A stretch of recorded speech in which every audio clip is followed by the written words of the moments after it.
So, what happens when it doesn't go well? So, what does that look like?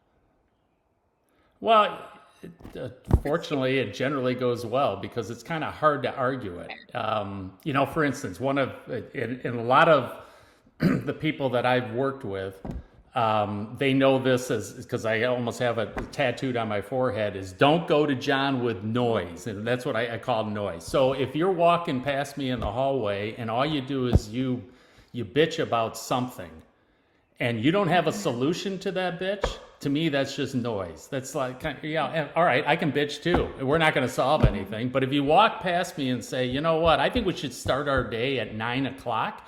And the reason why we should start our day at 9 o'clock, John, is A, B, and C. Okay, let me think through that. Does it make sense for us to start at 9 o'clock? But if all you do is you walk past me and go, God, I hate starting at 9 o'clock. I don't know why we start at 9 o'clock, and you keep on walking past me. That doesn't help me. That's just noise going past my ears. I'm not even like listening Let's to write a you book at that about point. that. Like So that. yeah, yeah. So if you come to me and you want, like for instance, this one division, I was asked to lead 35 employees in this division, multi-million-dollar division. And they were complaining about the org chart. They had an original org chart. The previous general manager changed it 6 months prior. They said it isn't working. And I go, all right, you and you are assigned to putting together the org chart. I want you to go to every other team. I want to get their insights. You present it to me in 2 weeks. If it makes sense, I will present it to my client.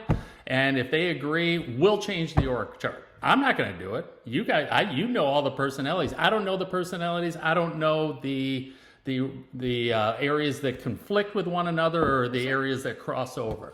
So you are now assigned that task. And sure enough, they said, oh, wow, we can actually take ownership. So it went from let's just make noise about we hate the org chart to, all right, then you show me a better way to do the org chart. And they did. They came back and lo and behold, I said this will probably work, ran it up the flagpole. My client agreed. We made a change. We actually rearranged the office, spent some money on new furniture to align with the new org chart. So we invested in them. And I basically said, after they got that approval, I said, you own it. You better make this work. And they go with that responsibility. They were empowered to do it, but now they have the responsibility of making it work. I love it. And So, I mean, yeah. but it's kind of the advice that we would give any leader, actually any employee at any level. How about when you're coming to the next in charge, even a peer, how about you come not with the noise, but also with a solution attached to it? I mean, but how is that even adding value if Absolutely. you're just showing up Yep. with the noise?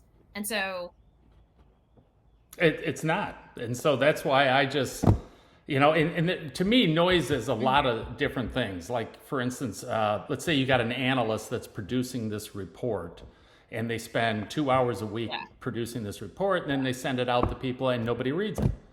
Well, okay. Why isn't anyone reading it? Is it doesn't add value, or do they have a similar report? Can we eliminate this report so you can free up 2 hours to do something more productive? So if someone that is getting this report just says, I don't even read this report, I think we could get rid of it. Well, at least that's partially a solution. True. Or if the analyst says, I'm spending 2 hours a week working on this, and no one's reading my report, I think we could get rid of it and no one would even know. Well, that's a solution too. But if everyone's just bitching like, God, I just spent 2 hours doing this report, and someone says, man, I get too many reports, well, that's not a solution.